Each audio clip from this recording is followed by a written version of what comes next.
We'd like to welcome you to BeMoreNews.com, the news before the news, where we uncover the truth. We're here at Morgan State University on the campus, the main campus, and here at the Graduate School of International Affairs. We're here with the one and only Dr. Getachew Metaferia. How are you, sir? Doing fine, thanks a lot. Good. You're the chair of the department? Not now, I used to be. Okay. So you know, but you know all about certainly the topic of what's happening in North Africa, in the Middle East, the rest of Africa, social media. What are your thoughts? When this first kicked off, what was it, Bahrain? Yeah, Bahrain, no, actually Tunisia. Tunisia, Yes. and it's just Then, affected a number of countries. Bahrain, Yemen, all across North Africa, Algeria, Libya, Egypt. What's happening? And you know, they tell me that Obama, President Obama, during his Nobel Peace Prize speech, if I'm not mistaken, mentioned that that developing countries have to step up. actually, he said, excuse me, he says that in his message in Egypt, Yes. message to the Muslim world, and he says that the countries need to open up and democracy has to flourish. And so he basically predicted that there's going to be some kind of movement if there is no democracy, if there is no transparency, if there is no openness in government. Were you surprised to see this uprising from one country to another? I mean, it kicked off like wildfire. Yes and no. And now because these regimes they are basically police state. Their security apparatus is much more greater than their defense force, for example, more than 150,000 security agents in Egypt. And so the people were muzzled, the media was muzzled, political parties were co-opted or were quote unquote killed. So in that kind of environment, it was very hard to envision that people will uprise, get up and challenge their regime. So it was very hard to envision that they will rise up. But they did rise up against the regime because, or these regimes, because there was oppression, and there were a lot of educated people, talented people without jobs, without opportunity, without any vision for their lives and for their future as individual, as a family, or as a country. So it is just like volcanic lava underground, and there is a time for this volcano to erupt, and it erupted. What triggers it? Anything can trigger. For example, in Tunisia, it was the suicide of a young man, college educated. He sells vegetables and agriculture produce, and the police came and told him to leave that place. And he said he has a family, and so he basically ignited himself. So that triggered the whole, set the whole apparatus in motion. So in other words, there was a fruit and vegetable vendor. I think it was a woman police. And instigated, and yes, They came up on him and said, yes, "Produce your papers," and he was yes, like, "Why are you messing with me today?" yeah, yeah. So the moral lesson of this is that it's very hard to predict a revolution.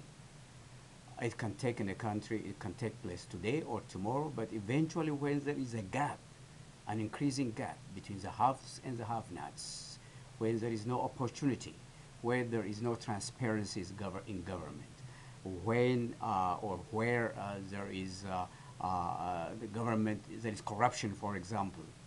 There is a division between the leaders and the people. I would say about 5% leadership, even less than 5% of leadership, and the majority, 95% of the people who are poor, destitute. The economy is not improving for them, but it is doing well. They are doing well. The rich people are doing well.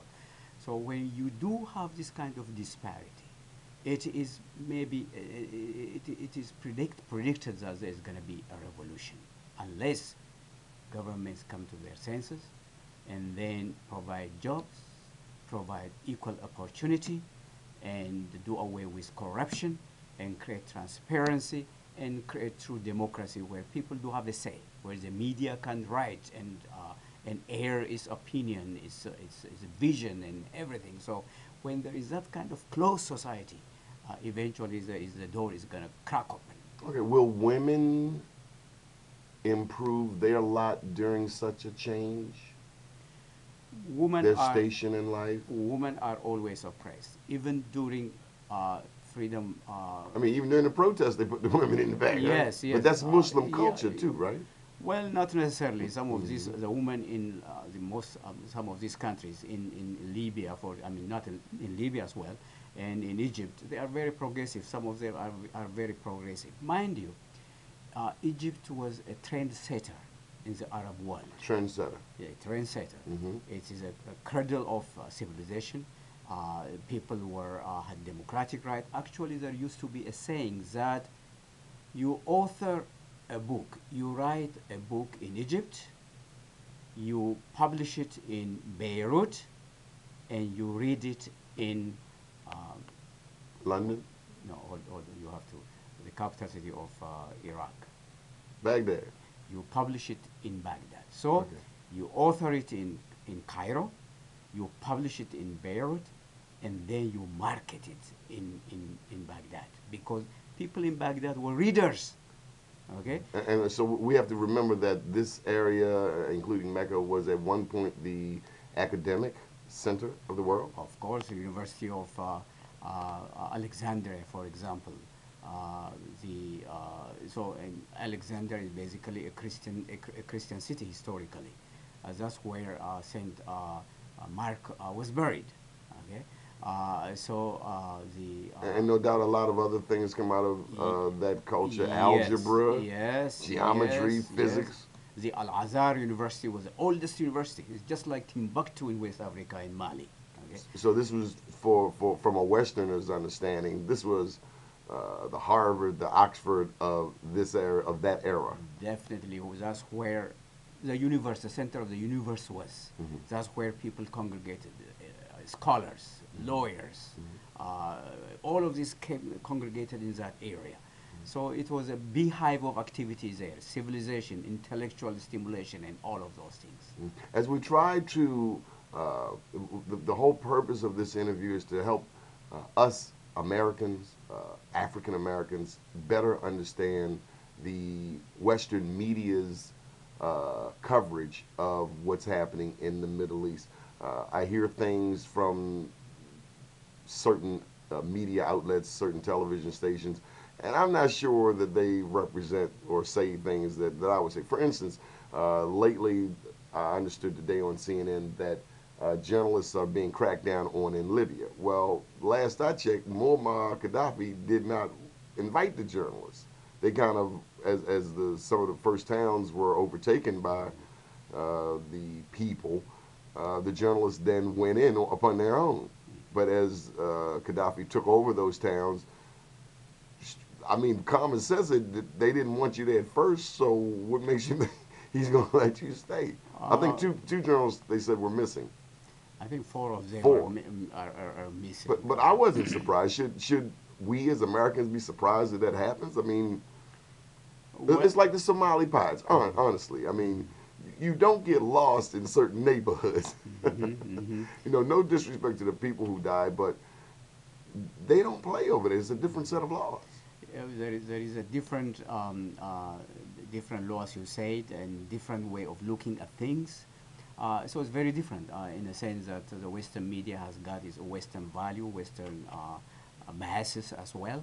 And when they go to a new terrain, they have to acculturate themselves. They have to understand the subtleties, the underground nuances that exist in those countries. So it's going to a different world in reality, and behaving like the people, uh, acting like the people. That's also there will be a cultural shock. And so they need to behave, act like the people, speak like the people, and behave like the people. So there are all of these things that need to be learned as you go along in the world of journalism. Okay, now you teach a lot of students. You have taught a lot of students over the years. I just want to know at what point did or will social media come up as a topic in your class? Well, specifically after this uprising in North Africa and the Middle East. The social media is the ones that instigated this. It's not the print media nor the electronic media. Is this the gizmo that my children and my students play with? It is the ones that instigated. Facebook, YouTube, Facebook Twitter. and all of these are the medium of the 21st century. And so they raised the level of understanding, the level of discourse in these societies.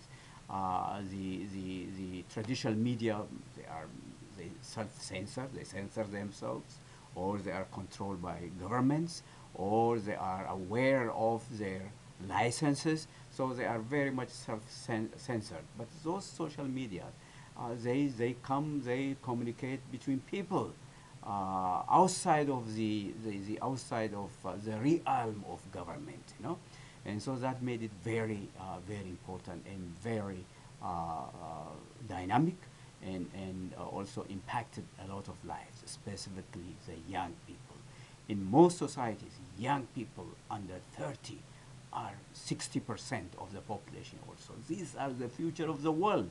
So they have got a way of communicating, a way of understanding, a way of analyzing situations. Okay. Does democracy mean the same to Tunisian and Egyptian, and Libyan, Bahrainian, and Iraqi? Does democracy mean the same to them as it does an American? Well, they believe in democracy, equality, and all of this, but in their own way, not in a Western way. They What do want you mean? they want to use democracy and interpret it in their own way, not taking Western democracy wholeheartedly, completely, but they wanna cater it, they wanna attune it to their own Customize it? culture and Tunisize it, Egyptianize it, okay, Libanize it. Okay? Does do we as a nation understand that when we go to these different countries, as countries around the world call on us, as has Japan, do we understand that everybody doesn't see democracy the same way? Well, democracy is not like one size fits all. It has to be cultural specific, geographic specific. What is true here in Washington, D.C. might not be true in other parts of the world. Having said that, I would also like to say that there are certain basic things that every society has to follow, that we are equal. There is no differences between men and women. Women do have their women's right, which is human rights.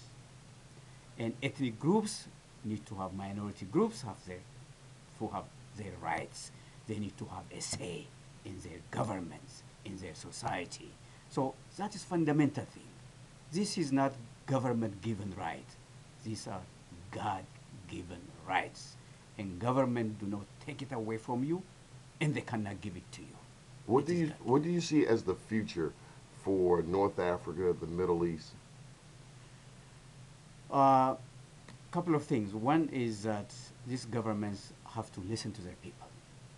Listen to the people. Come down. Come down. Reorient yourself, leaders. Reorient yourself. And then come to the level of the people and listen to them. Feel them. They are organizing. They are poor. They don't have jobs. They don't have future. Whereas you, the elites, are squandering money, spending it in foreign countries, you know that more money is taken out of Africa than it is given to Africa through corruption, putting money in the Swiss bank or what have you. So they have to do that. And then they have to identify with the vision of the people, the young people. What are they looking for? For example, a young man, a young Egyptian, okay, 30 years. He want to get married. He want to get established family, but he doesn't have jobs. He doesn't have future. That's a family killing generations. On the other hand, the leaders are lavishly living. So that kind of disparity need to be addressed. We need to listen to the people. Come down here, listen to the people, and work accordingly. Good deal. Thank you for your time. We have to come back and get more understanding. Anything you want to add? I would like to say good luck to the audience and to people who read you out there. And you are a very dynamic person. You have a future, and keep up the fire burning, man. Well, I'm glad to be your student. Thank you, sir. Good deal. I am your student too here. Thank you very much. My Dr. pleasure. Getachew Metaferia, International Affairs, Morgan State University. Keep watching BeMoreNews.com, the news before the news, where we uncover the truth.